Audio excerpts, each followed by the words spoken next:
Ladies and gentlemen, welcome back to another video on the channel today. You guys know I love my underdog picks. Today I brought along my friend Ty Guy. We just did a video on his channel talking about some of the best bets. You guys know I like that as well for the week, so make sure to go subscribe to his channel. Before we get into some of our picks, Ty, thank you for coming on the channel, bro. I appreciate it. Nah, dude, thank you for having me. I mean, this is a collab. I reached out because I knew we had a great thing going on here. I thought this would be a fun video to do, so I'm excited to dive into our favorite props for this week, dude.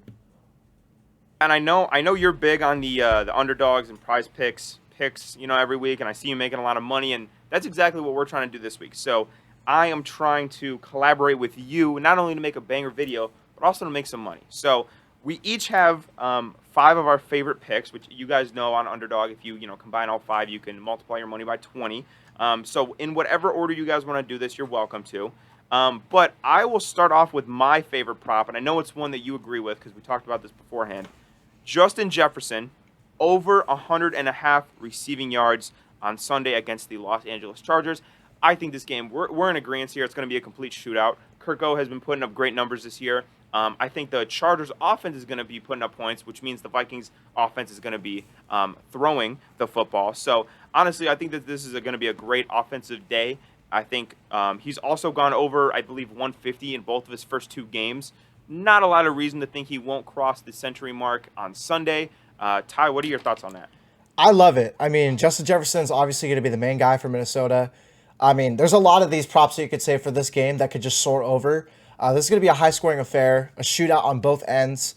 I really love that prop. I think Justin Jefferson is going to have a very big day. I could see even anytime touchdown. A lot of these props just make sense for Jefferson. And a perfect way for me to say what my next prop is going to be Kirk Cousins over 289.5 passing yards. I mean, they're going to be throwing the absolute heck out of the ball. Kirk Cousins just came off of throwing 330 and 341 against two interesting defenses, Tampa Bay and the Philadelphia Eagles. And again, like you said, I mean, if they're playing well against these other guys, like Jefferson's hitting his lines against other teams, there's no reason to think that Kirk Cousins won't throw for more than 300 yards against the worst pass defense in the entire NFL. This one just makes way too much sense to me, so this might be my favorite prop of the weekend, honestly. I really like the Vikings props, but I really like both Jefferson and Kirk Cousins this week. Yeah, and normally, I would feel hesitant about, taking two guys' props over on the same team. Don't want to put all my eggs in one basket. This is an instance where I would put all of my eggs in one basket if I were you. Definitely agree Kirko's going to go over. Like I just said, I think J. Jeff is going to go over as well. Yeah, I think Kirko's going to have a big day. He's been low-key really, really good this year. People, again, I know they want to joke Kirk primetime. I get it. They're 0-2. I get it. It's not because of him. All right, he has been awesome.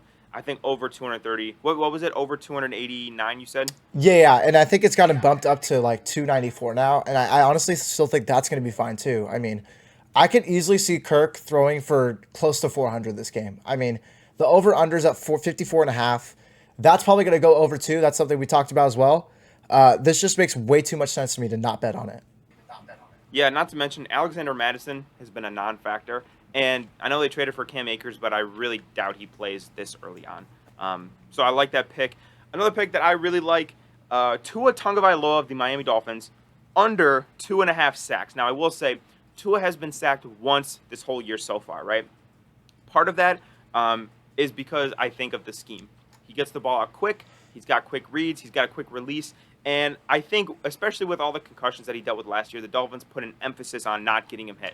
The Broncos' pass rush is pretty good, but I don't think they get to Tua 3 times as much in one game as he's been sacked all year so far. I like Tua to get sacked under 2.5 times on Sunday.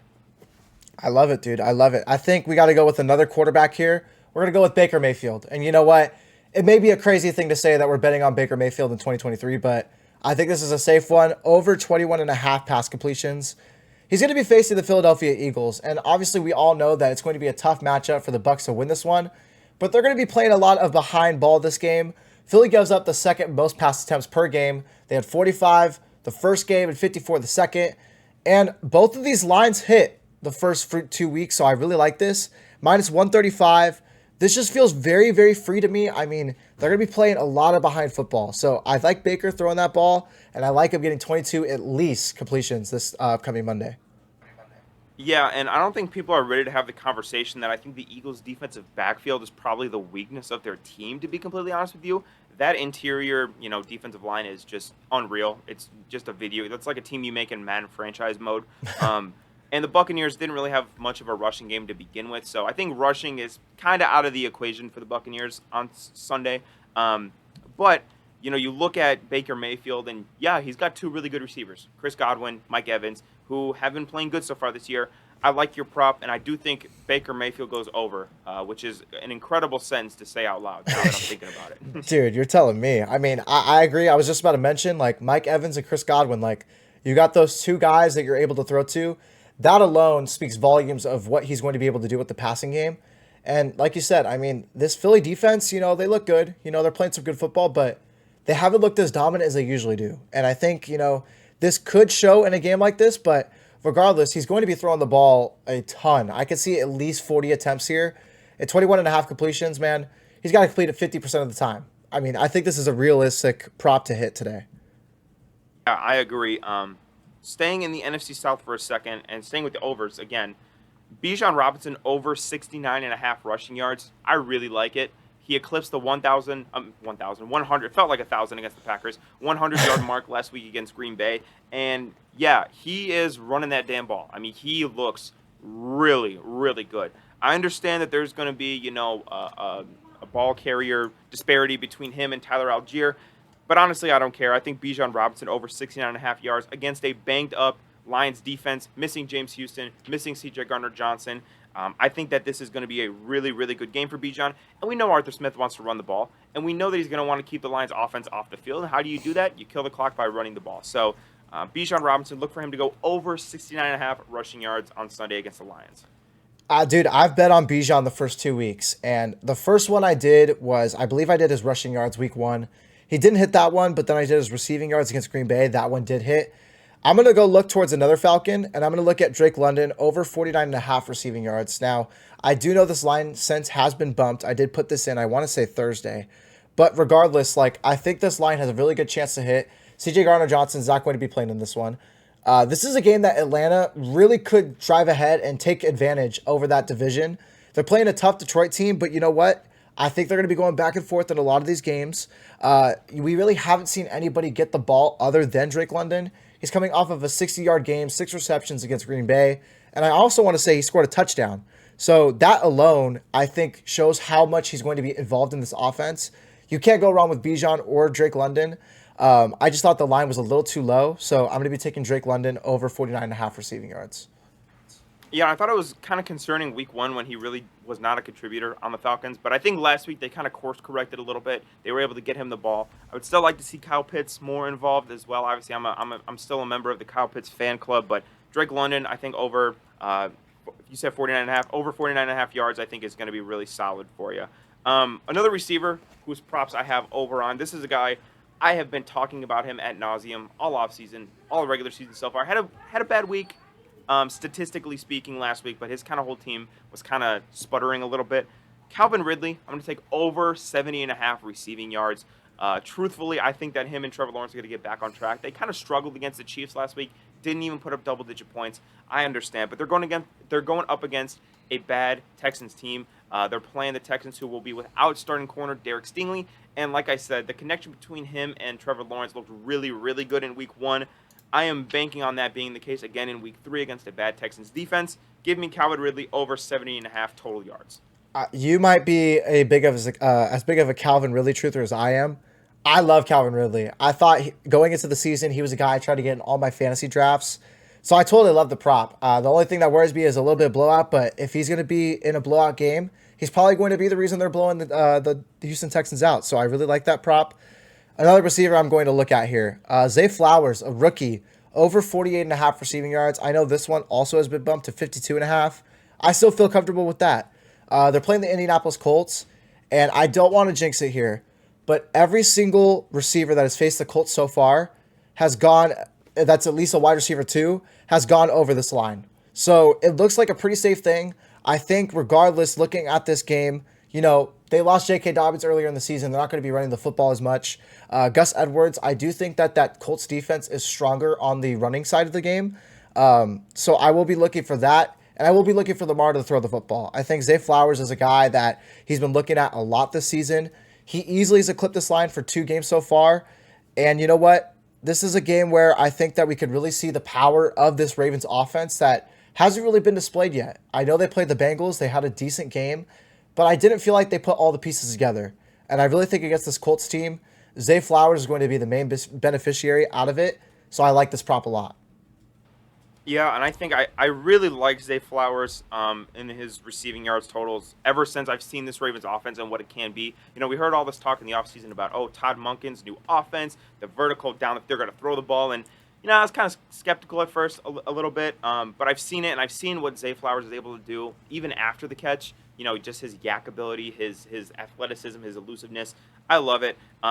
Is Odell's not going to play? Is he? He's out with that ankle injury, right? Yeah, that's another thing too. I forgot to even mention that. So having a guy like Odell, I'm not saying that he's gonna, be a 50-yard receiver each week, but at the end of the day, he was getting about three receptions and about 30 to 40 yards a game. That is open yardage to give to a guy like Zay Flowers. And if you don't like Zay Flowers, then go with Mark Andrews. I think you can't go wrong with either of those guys. I just like Zay Flowers more, just in the sense that he's the wide receiver one. So I think he's gonna get the main looks. Yeah, no, I totally agree. I like Zay Flowers in this one. Another receiver I like, and I'm going to go with another prop here.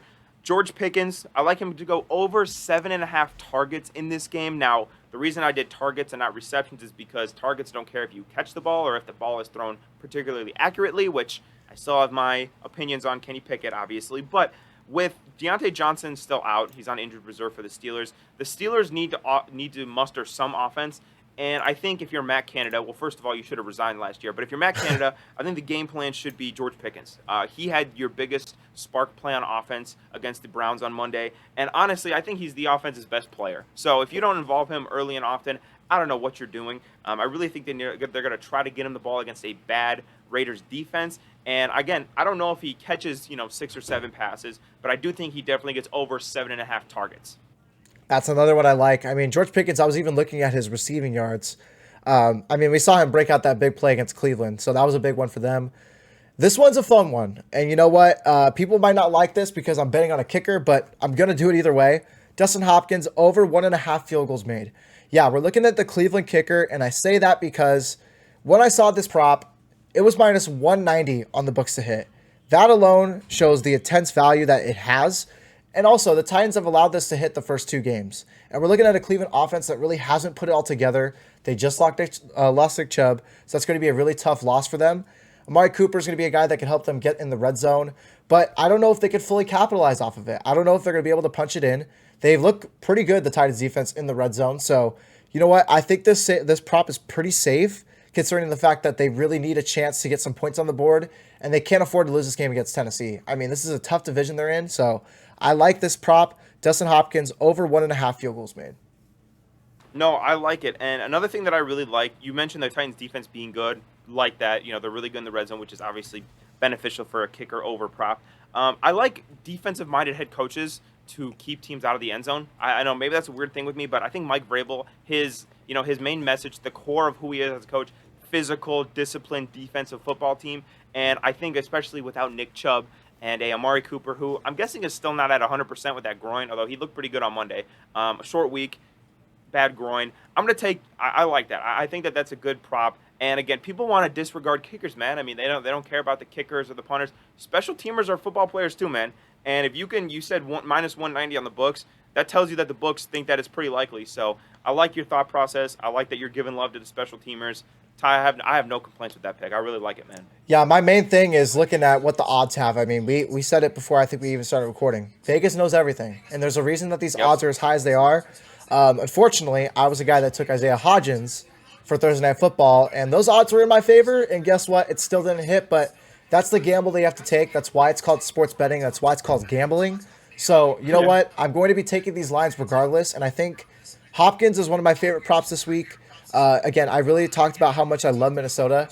I think Minnesota's going to have a big week, and I really like Kirk Cousins a lot. So I just looking at these props, man, I think we both got some really good picks, and I could see a big day for us coming this Sunday. I can't too, man, and school's expensive, you know what I'm saying? So I'm going to need some of these underdog picks to start hitting my bank account. But In all seriousness, no, I really do appreciate you coming on the channel. Maybe, we make this a weekly thing. I just dropped my notebook. Maybe we make this a weekly thing. Maybe like this is a recurring season series. I'd actually really like that. I had a lot of fun recording with you today, man.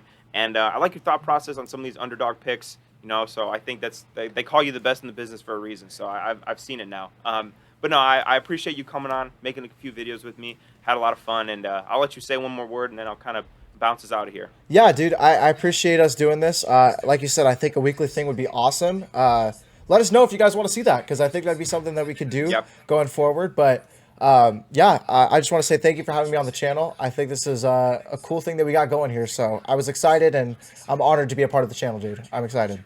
Yeah, and of course, and don't forget to show him some love. I'm gonna put his channel link in the description below. Don't forget to subscribe and like the other video that we did on his channel. So I appreciate all of you guys for watching, and don't forget to subscribe. And I'll see you guys in tomorrow's video. Peace out.